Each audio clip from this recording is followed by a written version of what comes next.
Salve, salve galera! Estamos aqui para mais uma videoaula e o tema da nossa videoaula de hoje vai ser o início do estudo da óptica.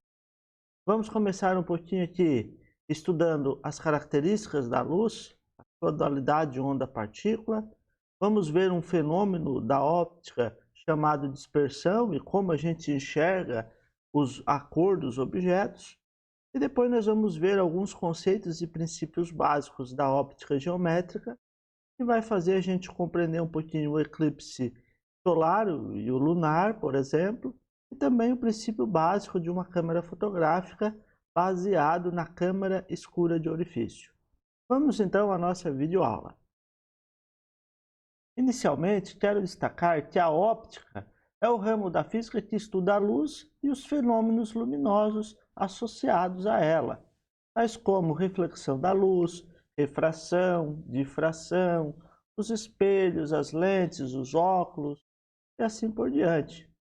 E a gente divide, em termos didáticos, a óptica em dois ramos, a óptica geométrica e a óptica física. A óptica geométrica, a gente estuda a luz sem se preocupar a sua natureza, ou seja, sem se preocupar o que é a luz. E na óptica física, a gente precisa entender um pouquinho sobre o que ela é. Se ela é uma onda, se ela é uma partícula e assim por diante. Gente, para a gente responder o que é luz, a gente precisa saber de quais fenômenos a gente está querendo compreender. Por quê? Porque a luz ela tem uma dualidade, ou seja, ela tem uma dupla característica. Ora, ela pode ser interpretada como uma onda e ora ela pode ser interpretada como uma partícula. Então, aqui, por exemplo, se vocês olharem neste prisma, tem um raio de luz branco aqui que está sendo separado em várias cores. Isso se chama difração. Aqui, para a gente compreender esse fenômeno, a gente precisa interpretar a luz como uma onda. Agora, existe um fenômeno chamado efeito fotoelétrico, e é muito usado esse princípio para a fabricação de painéis solares, e só pode ser entendido se a luz for constituída por um conjunto de partículas. Até já estão desenhadas aqui essas partículas constituintes da luz, que são chamadas de fótons. Portanto, dizermos que a luz ora é onda e ora é partícula é aceitável. Por quê? Porque ela tem essa característica dual. Ela tem uma dupla personalidade. E aí, gente, nesse slide número 5, eu deixo aqui por escrito para vocês a respeito dessas duas características, onda e partícula. Inicialmente, vamos analisar a luz primeiro sobre um aspecto ondulatório. Então, gente, aqui nós temos uma representação de uma onda, tá? Onde a distância entre esses dois picos aqui da onda é chamado de comprimento de onda. Tá? Então, nós podemos ter ondas grandes, nós podemos ter ondas pequenas e assim sucessivamente. Então, a luz, em termos gerais, ela é uma onda eletromagnética semelhante a uma onda de rádio, a uma onda de TV, uma onda de raio-x e vários outros tipos de ondas. Somente as ondas que possuem comprimentos de 400 nanômetros e 700 nanômetros, que estão situadas entre a radiação ultravioleta e a infravermelha, é que são possíveis de serem detectadas pelos nossos olhos. Não são todos os tipos de ondas que os nossos olhos captam, apenas as ondas que estão entre esses tamanhos. E aí a gente interpreta isso como luz. As ondas de 700 nanômetros, que significa esse tamanho aqui, gente, ó, de 0,000000700 metros. São ondas extremamente pequenas. Essas ondas elas estão na faixa da cor vermelha. E ondas menores ainda, de 400 nanômetros, são ondas que se apresentam sob uma cor violeta. Aqui eu mostro para vocês justamente isso, ó. Existem vários tipos de ondas, está aqui nesta coluna, ondas de rádio, micro-ondas, infravermelho, e apenas uma parte destas ondas é que os nossos olhos conseguem enxergar. As ondas de tamanho de 700 nanômetro, nm, está aqui, ó, são vistas na cor vermelha. As ondas de 400 nanômetros são vistas mais na cor azul, violeta, tá? E as intermediárias têm as cores aqui representadas para vocês. Então, ondas maiores, ondas menores, menores ainda, são visualizadas aqui pelas cores. São esses os comprimentos de onda que nós conseguimos enxergar. Os demais comprimentos de onda, aqui, ó, ultravioleta, raio-x, raios gama, o olho não enxerga, tá? São ondas, essas últimas aqui, ó, são ondas bem menores, gente. Por isso elas têm um poder de penetração maior ainda, tá? Então, por exemplo, a luz, ela não atravessa o corpo humano, mas o raio-x atravessa, tá? Então tem um poder de penetração maior. Isso porque tem um comprimento de onda menor, o raio-x, em relação à luz visível.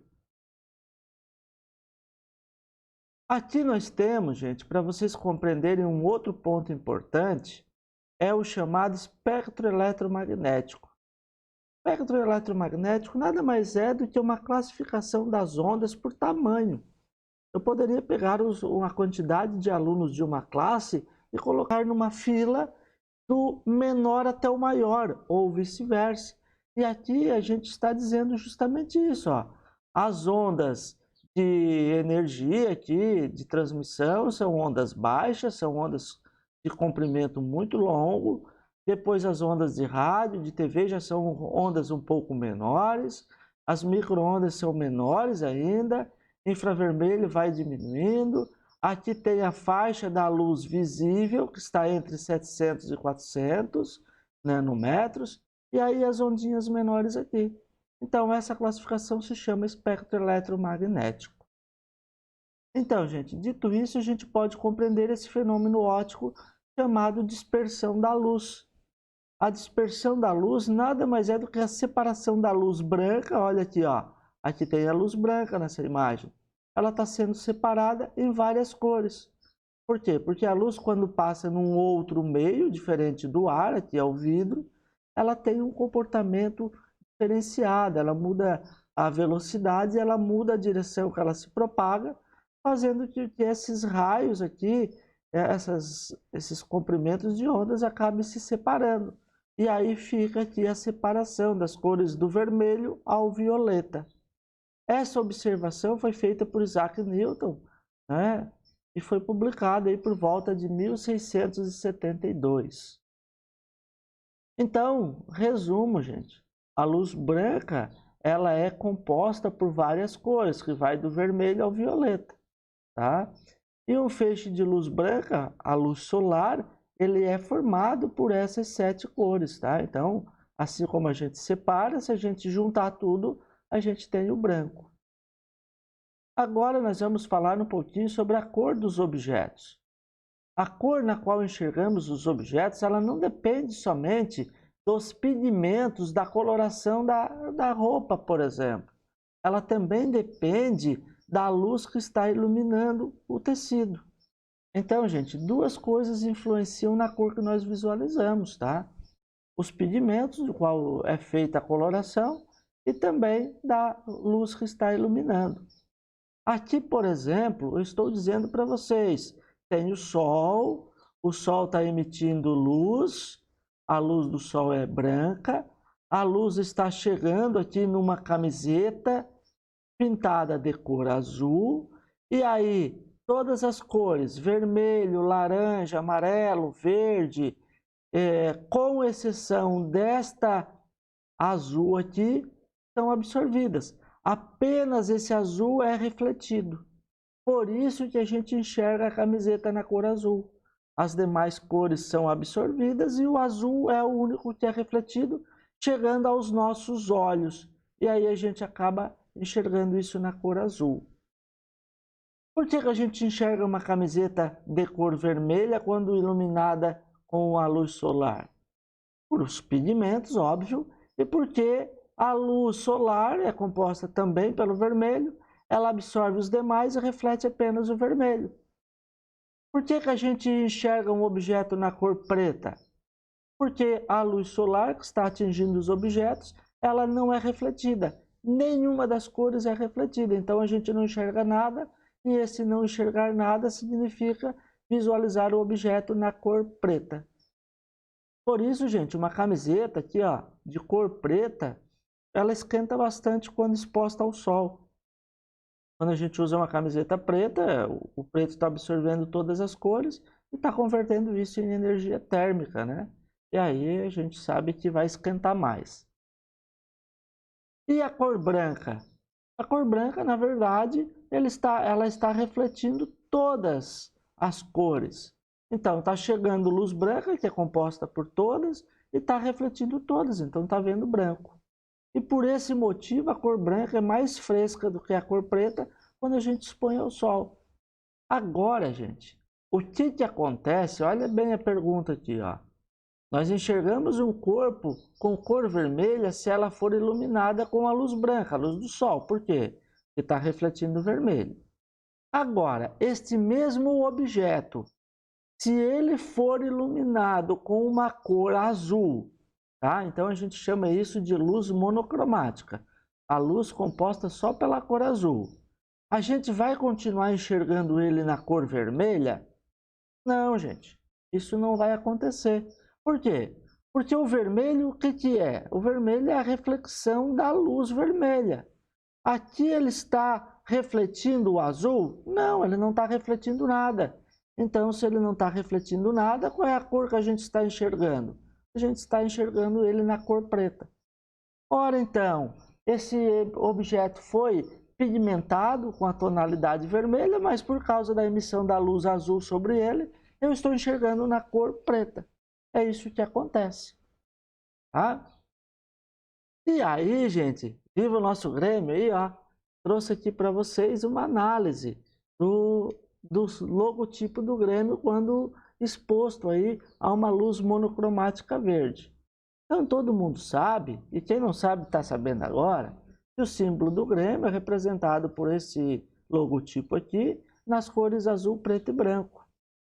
E aí, se isso é visto, claro, iluminado com a luz composta por todas as cores, agora, se for iluminado apenas com a cor verde, como é que nós vamos enxergar? Será que nós vamos enxergar isso igual com a luz branca? Ou vamos enxergar nessas tonalidades aqui? Qual delas é a correta? Então, vamos aqui à resolução, vamos compreender isso. O logotipo agora está sendo iluminado com cor verde, né, galera? Então, o que acontece com este azul? Será que ele vai continuar azul? Não, a gente vê o azul porque a gente receberia a reflexão do azul. Mas ele não está recebendo azul, ele está recebendo verde. Então, ele não vai refletir nada. Essa cor aqui, ó, ela vai ficar preta. Tá? O branco, como é que vai ficar?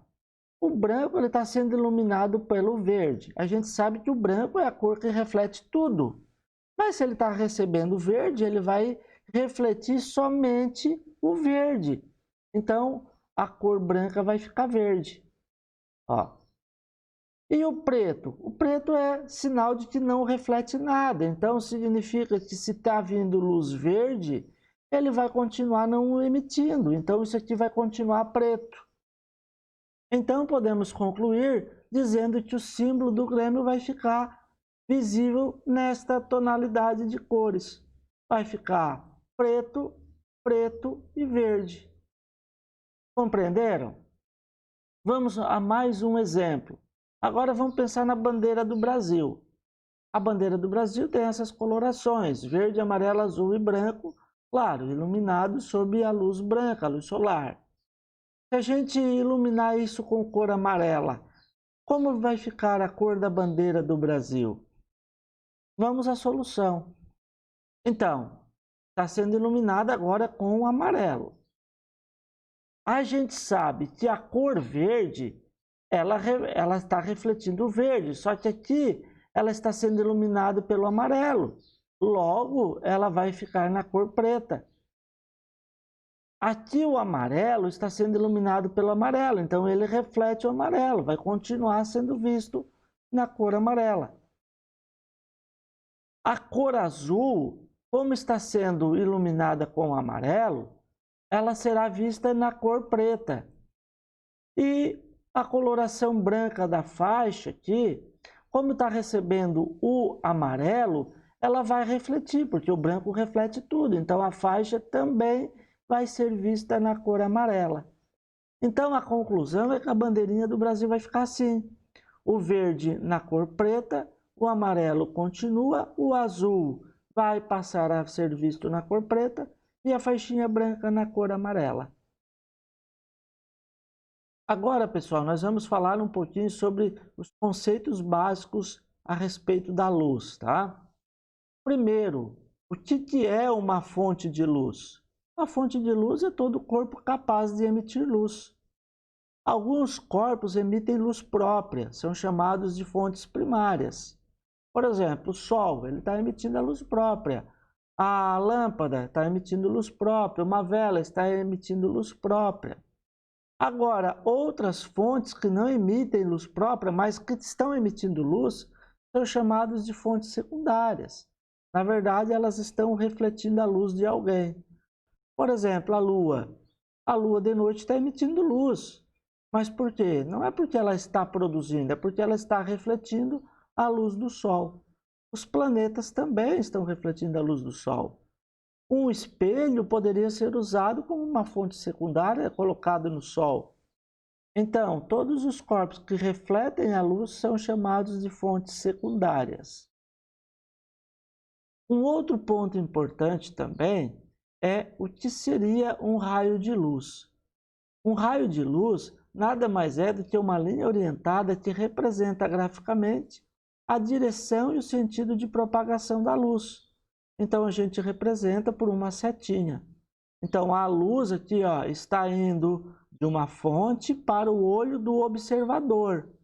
Então, percebam que tem aqui um caminho chamado, descrito pela luz, que é representado pelo raio de luz. Agora, a gente vai falar sobre o conceito de feixe de luz. Feixe de luz nada mais é do que um conjunto de raios de luz. Então, aqui, ó, vários raios de luz estão paralelos. Então, aqui a gente diz que são feixes paralelos.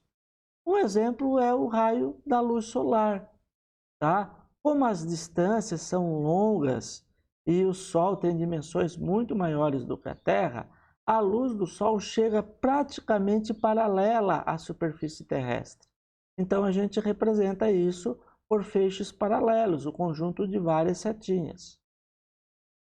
Um feixe divergente, o que seria? A luz que está sendo emitida de um único ponto. Um exemplo, o farol do carro. A luz ela está sendo espalhada. Então, aqui a gente está dizendo que existe um feixe divergente. E aqui, o que seria um feixe convergente? É um feixe de luz que está sendo concentrado num único ponto. Então, um exemplo aqui seria uma lupa. A lupa, os raios solares, eles estão chegando na lupa praticamente de paralelos. O que a lupa está fazendo? A lupa está fazendo os raios irem todos para um único ponto. Tá? Então, está convergindo a luz. E aí gera aquecimento, né? Acaba aqui queimando a folhinha de papel. Nós temos aí também os conceitos de meios de propagação da luz.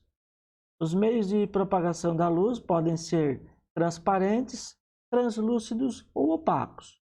Então, transparente todo mundo sabe, né? Por exemplo, existe o vidro aqui, ó, dessa janela. Você está enxergando aquela planta do outro lado perfeitamente, a árvore perfeitamente. Então, a luz está passando certinha, está passando nítida, né? Pelo vidro. Então, a gente diz que o vidro é um meio transparente. A luz, ó, ela não modifica a sua direção. O que seria um meio translúcido? Bom, um exemplo seria aquelas divisórias de vidro de escritório ou box do banheiro, tá? Onde não se quer ver a pessoa que está do outro lado, apenas um vulto para saber que tem uma pessoa lá. Então, nesse caso, esse meio translúcido, ele permite a propagação da luz numa trajetória regular, não permitindo uma visão nítida, tá? Então, sabe que tem alguma coisa, mas não se vê claramente o que é. E o meio opaco, gente, é um meio que não permite a propagação da luz. Então, a madeira, a parede, o corpo humano é um meio opaco e assim por diante. A luz ele não atravessa esses obstáculos. Então, se diz isso que é um meio opaco. Vamos agora falar um pouquinho sobre os princípios da óptica geométrica. São três os princípios básicos. O primeiro princípio é o princípio da propagação retilínea da luz. Bom, aqui mostra vários papéis furados e uma vela e o olho de um observador. A luz ela se propaga em linha reta, tanto que a pessoa consegue enxergar a chama da vela quando esses buraquinhos estão todos alinhados. E aí também tem uma questão muito importante. Ela só propaga em linha reta em meios homogêneos, isotrópicos e transparentes. Transparentes acabamos de ver o que é, né? Mas o que é um meio homogêneo? É um meio que apresenta as mesmas propriedades físicas em toda a sua extensão. E o que é um meio isotrópico? É um meio onde a luz se propaga com a mesma velocidade em todas as direções. Então, sempre que a gente falar em propagação retilínea, já está se subentendendo esses tipos de características do meio. Também temos um outro princípio, o princípio de independência dos raios de luz. Vocês já foram aí em algumas festas, certamente que perceberam aí a iluminação, né, no palco de luz vermelha, amarela, verde. Percebam aqui nesses feixes que cada feixe é independente. O amarelo cruza com o verde, mas não acontece nada. Então a gente diz que é um princípio chamado princípio da independência. Tá? E aqui tem um outro princípio que vocês já conhecem, mas talvez nunca tenham parado para refletir sobre ele, que é o princípio da reversibilidade dos raios de luz. Então, uma pessoa no banco de trás consegue olhar e ver os olhos de uma motorista. E a motorista poderia olhar pelo espelho e ver os olhos do passageiro. Então, se uma pessoa está enxergando uma segunda, esta segunda vai estar enxergando a primeira. Então, a luz está vindo em caminhos de reversibilidade. Então, esse é o princípio chamado reversibilidade dos raios de luz. E agora nós vamos ver um pouquinho sobre algumas explicações de fenômenos da física com base nesses três princípios que a gente acabou de falar. Por exemplo, a formação de sombra e a formação de penumbra. Tá? Só temos formação de sombra e penumbra porque a luz se propaga em linha reta. Então, o que seria a sombra? Sombra significa uma região não iluminada. Então, aqui, ó, a sombra do ursinho. E a penumbra, o que seria? A penumbra é uma região que está parcialmente iluminada. E aí eu vou falar na sequência para vocês, dar um exemplo de penumbra. Tá? Então, aqui nós temos uma fonte de luz pontual, aqui tem um objeto que está impedindo a passagem da luz e aqui está formando uma sombra na parede. Tá? Então, sempre que a fonte for pontiforme, ou seja, algo pequenininho, pontual aqui, ela forma uma sombra. E sempre que for uma fonte extensa, então aqui a fonte é bem maior, tá? Vai formar uma sombra e também vai formar uma outra região que é parcialmente iluminada, que é chamada de penumbra. Por que esta região é parcialmente iluminada? A gente poderia pensar assim, gente, ó. Aqui essa fonte essa fonte de luz teria dois pontinhos, por exemplo.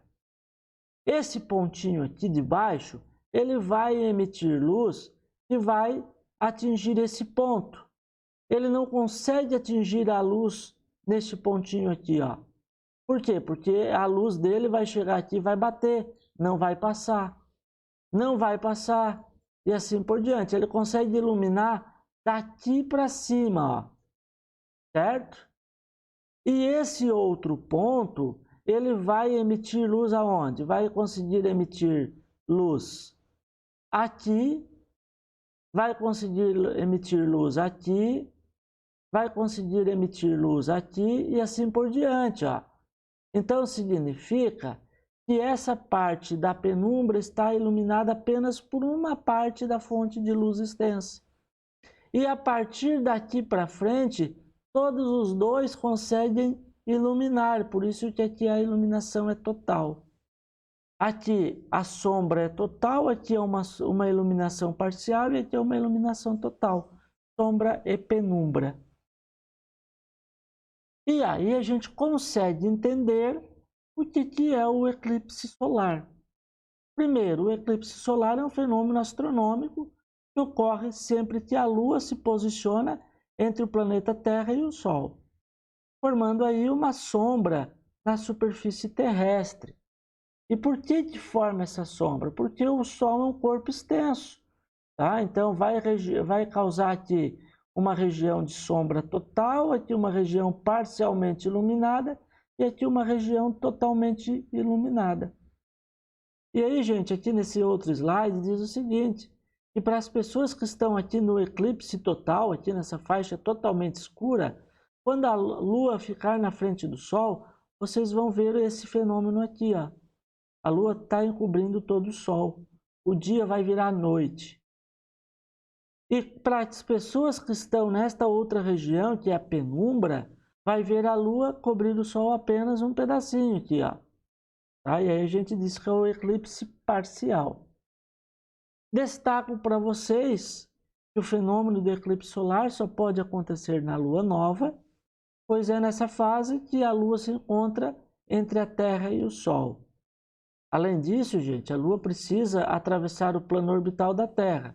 Não vou falar muito disso, isso aqui é mais geografia, porque vocês sabem que o plano orbital da Lua não é o mesmo plano da Terra, ele está inclinado 5 graus. Por isso que a gente só consegue ver o eclipse do Sol em algumas vezes por ano. Se não, em todas as vezes que tivéssemos Lua nova, haveria eclipse solar. Não se preocupem com isso não, tá, galera? Saibam que para ocorrer o fenômeno é preciso que esteja Lua nova. O eclipse lunar, galera, é o contrário.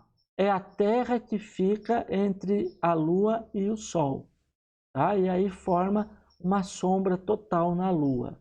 E também o eclipse da Lua, ele ocorre pelo menos 2 vezes por ano, só que a Lua precisa estar na fase cheia, tá? Então o eclipse solar que vimos antes, a Lua tem que estar na fase nova, e o eclipse da Lua, a Lua está na fase cheia. Aqui, gente, nós vamos agora ver o princípio de funcionamento de uma máquina fotográfica daquelas que tinham filme. Talvez vocês nem conheçam mais, vocês já são da era da máquina fotográfica digital.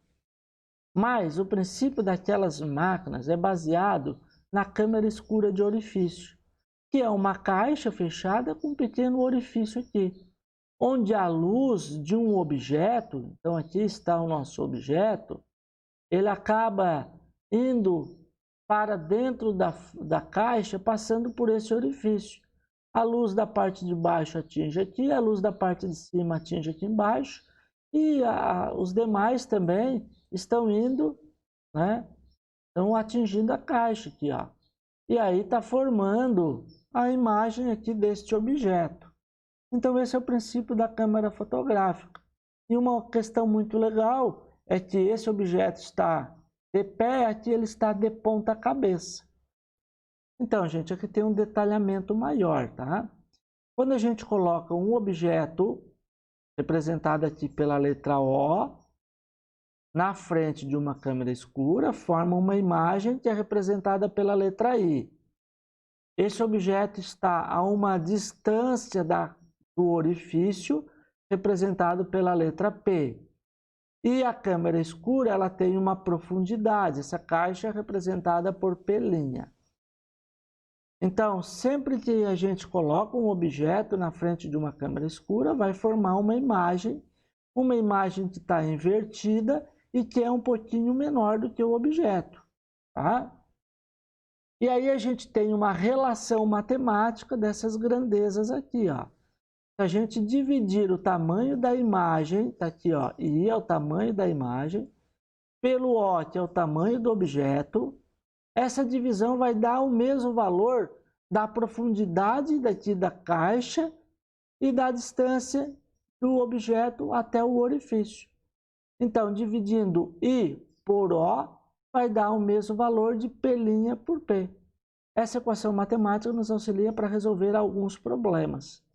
Tá? Então, I é o tamanho da imagem, O, tamanho do objeto, P, posição da imagem, P', posição do objeto.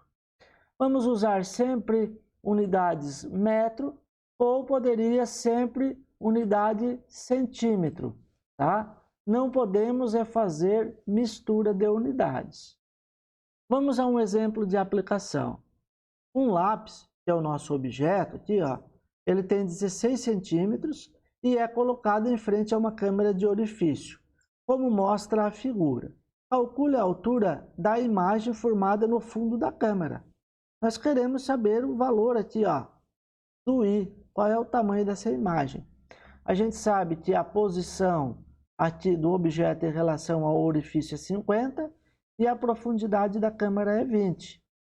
Então, a gente tem aqui os nossos dados. O O, que é o tamanho do objeto, é 16, está lá. A posição do objeto é 50. A profundidade da caixa aqui é 20. E a gente quer saber esse I, então uma interrogação. Para resolver é bem simples, tá? Pega a formulazinha, I sobre O igual a P' sobre P, substitui os dados. Ó, I a gente quer saber, O é 16, então substitui aqui, P' é 20, tá ali, e P é 50, tá aqui. Vocês podem perceber que as unidades poderão ser cortadas aqui, ó. Então, 20 dividido por 50 é 0,4. I sobre 16 continua. Agora, pega isso aqui e passa para lá multiplicando. Então, 0,4 vezes 16 vai dar 6,4 centímetros. Ora, gente, o lápis, então, tinha 16 centímetros. A sua imagem ficou invertida. Com quantos centímetros ficou a imagem? Ficou com 6,4. Por isso que quando vocês pegam um filme daquelas câmeras fotográficas antigas, vocês observam lá as imagens bem pequenininhas, né? Bate uma foto sua, você tem 1,60 m. Ah, lá no filme ficou lá o seu tamanho com 2 centímetros de altura. Por esse motivo. Aqui, gente, nós temos um exemplo que não é da câmera escura, mas é baseado no princípio da propagação retilínea da luz e usamos as relações de triângulo aqui, tá? Vou explicar isso com calma para vocês. Um estudante, desejando saber a altura de um edifício, mediu o comprimento de sua própria sombra e da sombra do edifício. Então, aqui na imagem, gente, vocês estão vendo a sombra do menino e a sombra do prédio.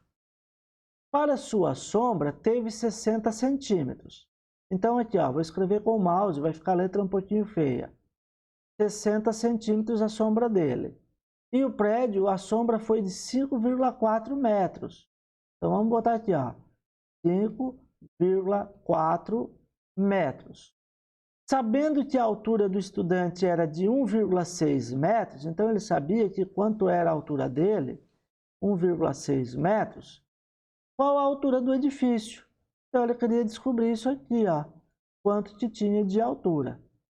Bom, eu coloquei os dados aqui para vocês. A altura do menino aqui, eu chamei de H pequeno, tá? Eu não botei 1,6 metros, eu botei 160 centímetros, porque aqui nós já tínhamos a unidade centímetros. A sombra dele era de 60. A sombra do prédio, eu coloquei 540 centímetros, tá? Para ficar tudo em centímetros. E a altura do prédio é o que nós queremos calcular. Ah, professor, mas por que não usamos tudo metro? Poderia. Poderia ser 1,6 metros, 0,6 metros e 5,4 metros. Dá o mesmo resultado final. Para solucionar esse problema, a gente usa a relação de triângulos, Percebam aqui, ó, aqui forma um triângulo e aqui também forma um outro triângulo. Esses triângulos são semelhantes. Se eles são semelhantes, eu posso dizer que a altura do prédio, que está aqui, dividido pela altura do menino, que está aqui, é igual ao tamanho da sombra do prédio, dividido pelo tamanho da sombra do menino. Então, eu posso relacionar assim. E aí, gente, se eu relacionei desta maneira, eu escrevo a minha equação e aí eu passo a substituir os dados aqui dentro. A altura do prédio é o que eu quero saber, a altura do menino é 160, igual a sombra do prédio, 540, dividido pela sombra do menino, 60. Posso simplificar aqui, 540 dividido por 60 dá 9, aqui o 160 fica igual. Agora, esse 160 eu passo multiplicando. Eu vou ter a altura do prédio, então 9 vezes 160 vai dar 1.440 centímetros. Se a gente dividir isso aqui por 100, para passarmos para metros, a gente vai ter um tamanho de 14,4 metros. Esse é o tamanho do prédio. Galera, concluímos a nossa videoaula por aqui. Espero que tenham compreendido. Deixo um grande abraço, fiquem com Deus e nos vemos numa próxima videoaula. Tchau, tchau.